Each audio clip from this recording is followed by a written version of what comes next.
আমরা আজকে দেখব যে ফটোশপ 23 বেটা ভার্সন যেটা সেটা যে আপনার হচ্ছে এক্সপায়ার হয়ে যায় 14 দিন পরে। ট্রায়াল ভার্সনটা, যারা ট্রায়াল ভার্সন আমরা ইউজ করি, সেটা যে এক্সপায়ার হয়ে যায়, সেটা কিভাবে এক্সপায়ারটা আমরা রিমুভ করব এবং সেটা অলওয়েজ চালাবো, লাইফ টাইম ফ্রি চালাবো, সেটার প্রসেসটা দেখবো। তো আমরা ফটোশপটা বেটা ভার্সনটা আমরা ওপেন করলাম, করার পরে যে দেখেন এই যে মেসেজটা এটা আসতেছে আর কি। আপনার এটা ট্রায়াল ভার্সনটা শেষ হওয়ার কারণে এই যে এখন বাই নাও বলতেছে যে বাই অ্যাট adobe.com বা কুইট ফটোশপ। তার মানে হয় ক্রয় করে নাও, লাইসেন্সটা কিনে নাও, আর না হলে ফটোশপটা কেটে দাও, এটা বলতেছে। তো এই উপরে দেখেন ট্রায়াল ইনডেড, মানে ট্রায়ালটা কিন্তু শেষ, তার মানে এটা ইউজ করা যাচ্ছে না, এটা ইউজ করা যাচ্ছে না।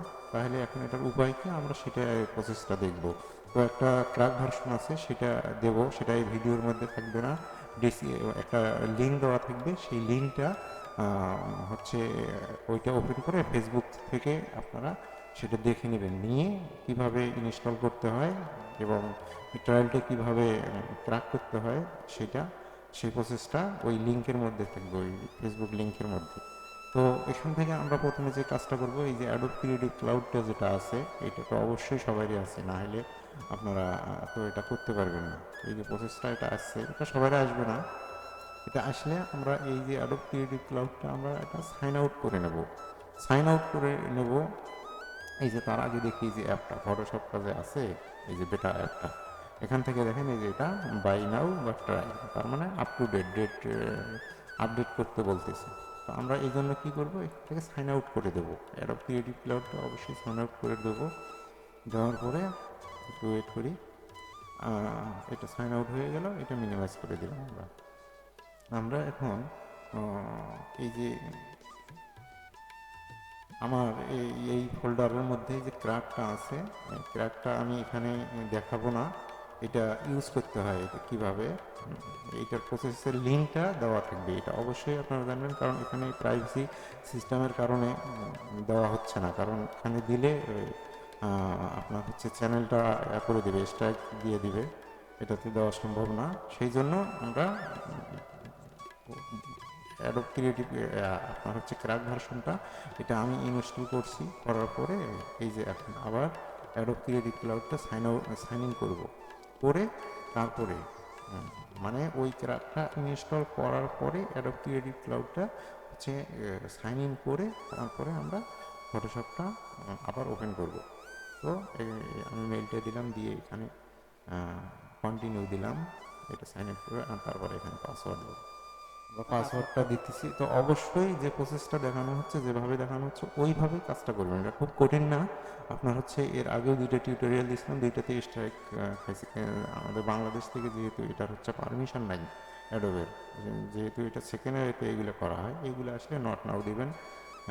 আপনার হচ্ছে এখানে একটা নাম্বারের প্রয়োজন নেই দেওয়া, তো এটা নট নাও দিলাম। এই যে এটা ওপেন হয়ে গেল, আমরা এখান থেকে ওপেন করব না, জাস্ট ক্রিয়েটিভ ক্লাউডটা শুধু সাইন ইন হবে, এটা আমরা মিনিমাইজ করে দিই। এখন ফটোশপ বেটাটা ওপেন করব। তো এখানে কিন্তু ক্র্যাকটা ইনস্টলের প্রসেসটা দেখানো হয় না, তো এটা বারবার বলতেছি যে লিঙ্কটা ডিসক্রিপশন বক্সে দেওয়া থাকবে, ওখান থেকে নিয়ে ফেসবুকের লিঙ্কটা নিয়ে ফেসবুকের পিন কমেন্টের মধ্যেই হচ্ছে ভিডিওটা পাবেন। ওই ভিডিওটা দেখবেন, 2-3 মিনিটের ভিডিও, এটা দেখে ইনস্টলটা করবেন। ইনস্টল করার জন্য অবশ্যই অ্যান্টিভাইরাসটা ওপেন করে নেবেন যদি পিসিতে অ্যান্টিভাইরাস থাকে, আর হচ্ছে ডিফল্ট তো ওই যে উইন্ডোজ ডিফেন্ডারটা থাকে ওইটা অফ করে নেবেন, ওইটা ওখানে প্রসেস দেওয়া আছে। এই দেখেন এখানে আর ট্রায়ালটা নাই, এই দেখেন। তো এই প্রসেসটা আপনারা যাদের ট্রায়াল ভার্সনটা এক্সপায়ার হয়ে গেছে, তারা কিন্তু এই প্রসেসটা আপনার হচ্ছে ক্রিয়েট করে ইনস্টল করে তারা কিন্তু ফটোশপটা চালাইতে পারেন।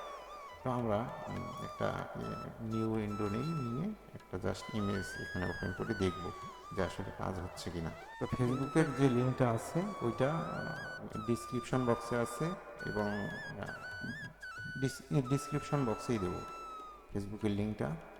ওইটার থেকে আপনারা ফেসবুকে ঢুকলেই পিন কমেন্টের মধ্যেই দেখবেন যে লিঙ্কটা আছে। আমরা এই ইমেজটা ওপেন করে নিলাম, এই ইমেজটা ওপেন করার পরে এটাতে দেখেন এই যে কাজ হচ্ছে।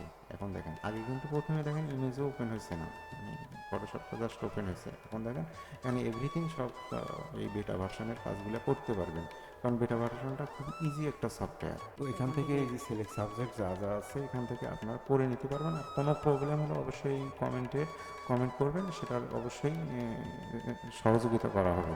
তো আশা করি ভিডিওটা ভালো লাগছে। ভিডিওটা ভালো লাগলে লাইক, কমেন্ট, শেয়ার এবং সাবস্ক্রাইব করতে ভুলবেন না। আজ এই পর্যন্তই। টিল দেন, টেক কেয়ার, আল্লাহ হাফিজ।